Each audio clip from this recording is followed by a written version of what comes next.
Il est bon, on dirait 1er janvier. En plus de ça, regarde un peu ses yeux. Le seul garçon qui a les yeux revolvers. Je m'appelle Guillaume et j'ai 31 ans.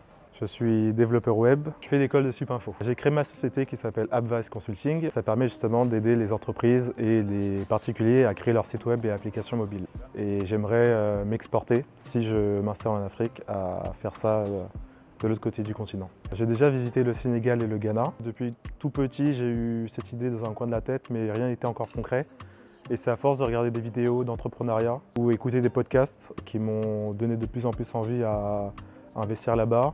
Et aussi également, j'ai regardé une des pages qui est Ripet Africa, sur Instagram aussi, qui commençait à aider la diaspora à s'installer là-bas. Donc je me suis dit, ça serait le bon moment pour avoir des idées concrètes et se lancer.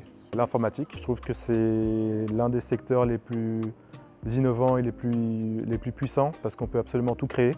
Et l'agriculture, c'est un domaine qui est extrêmement important. Et l'Afrique est le continent le plus riche en termes d'agriculture auquel on peut travailler dessus. Alors, je n'ai pas baigné dans une culture africaine, mais plus antillaise, parce que mes deux parents sont martiniquais. On sait qu'on est d'origine africaine, on va dire, on a des descendants africains. On me l'a appris ça depuis que je suis tout petit. Donc forcément, il y avait quand même ça dans un coin de notre tête, comme quoi on est certes entier, mais on est aussi africain. Pourquoi pas aussi retourner à la source, d'où on vient réellement. Alors, ils étaient étonné, pas plus parce que j'ai voulu aller en Afrique, mais plus parce que j'ai dit que j'allais faire peut-être de l'agriculture. Parce qu'ils ne m'ont jamais vu être intéressé par ça. Pour eux, c'était plus l'informatique. Donc ils ont plus été choqués par ça que vouloir m'installer en Afrique, on va dire. En 2021, j'ai participé à la formation JobZone, qui est au Sénégal, formée par Chen Yang. J'y suis allé pendant une semaine. On nous a appris l'initiation à l'agriculture et à l'entrepreneuriat. J'ai adoré, vraiment. Moi qui n'avais pas du tout la main verte, ça m'a donné énormément d'idées. Et du coup, maintenant, je veux juste savoir où est-ce que je vais le faire, dans quel pays j'aimerais faire ça. J'espère que je serai bientôt, comme je compte aller en Côte d'Ivoire. Several months later. Bon, on dirait 1er janvier. En plus de ça, regarde un peu ses yeux. Le seul garçon qui a les yeux revolvers. S'il y a une femme qui a pu te résister là, cette dernière, c'est qu'elle est lesbienne. Une go normale ne peut pas te résister.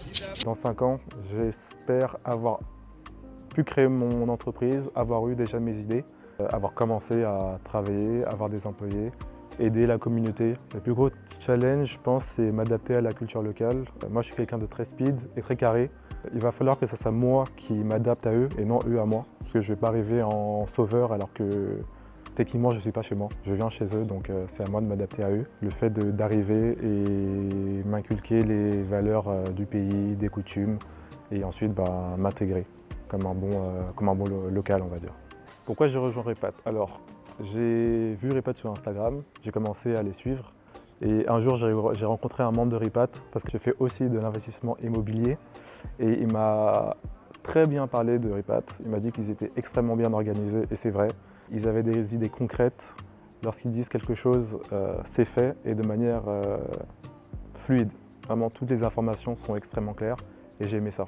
Et sachant qu'il y a un filtre, ça donne encore plus de légitimité à Ripet. Alors au départ, c'était surtout pour le réseau, parce que je voyais qu'il y avait beaucoup de personnes inspirantes qui avaient déjà commencé à entreprendre. J'ai vu qu'il y avait un Ripet Tour qui a été organisé au Sénégal et au Côte d'Ivoire. Et le simple fait d'emmener des personnes de la diaspora voir les opportunités, je trouvais que c'était un gros plus, parce que c'est bien beau de s'imaginer des choses, mais lorsqu'on y est et voir exactement les réalités du pays, et ce qu'on peut faire réellement, ça n'a pas de prix. Et je pense que c'est la meilleure chose à faire si on veut se lancer là-bas. Mieux vaut avoir des remords que des regrets. Faites le plus d'erreurs possible, parce que certes vous perdrez un tout petit peu de temps, mais mieux vaut ça que se demander dans 5 ans, si je l'avais fait, est-ce que j'aurais réussi? Et je pense que ça, vous n'aurez jamais de réponse et ça va vous trotter dans la tête pendant très longtemps.